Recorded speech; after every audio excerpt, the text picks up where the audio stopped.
दुआएं भी ऐसी दिल से निकलती थी कि वो आज भी मुझे अपने अल्फाजों पे भी जो है हैरानगी होती है। मैं तो अल्लाह के हाथ फैलाता था, अल्लाह ताला तो यूसुफ अलैहिस्सलाम को कुएं से निकाल के बादशाह बनाने पे कादिर है। या अल्लाह तो यूनुस अलैहिस्सलाम को मछली के पेट से बाहर निकालने पे कादिर है। या अल्लाह तू मोहम्मद सल्लल्लाहु अलैहि वसल्लम को गार से निकालने पे कादिर है। या अल्लाह तू मूसा अलैहिस्सलाम को फिरौन के ऊपर गालिब करने पे कादिर है। या अल्लाह तू इब्राहिम अलैहिस्सलाम को आग से निकालने पर कादिर है।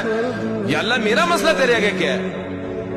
1.5 महीना मुझे आज भी याद है, 1.5 महीना, और जिस चुंगल में मैं फंसा था वहां से आजाद हो गई। मेरी 100% रिकवरी हो गई,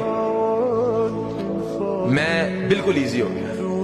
तब मेरा यकीन पुख्ता हो गया कि मैंने जिंदगी के अंदर कभी किसी मखलूक के आगे कोई हाथ नहीं फैलाने, कभी किसी को काम नहीं कहना। जब मेरा रब चाहेगा मैं रब को कहना है, मेरा रब चाहेगा हो जाएगा, नहीं तो कोई मसला नहीं।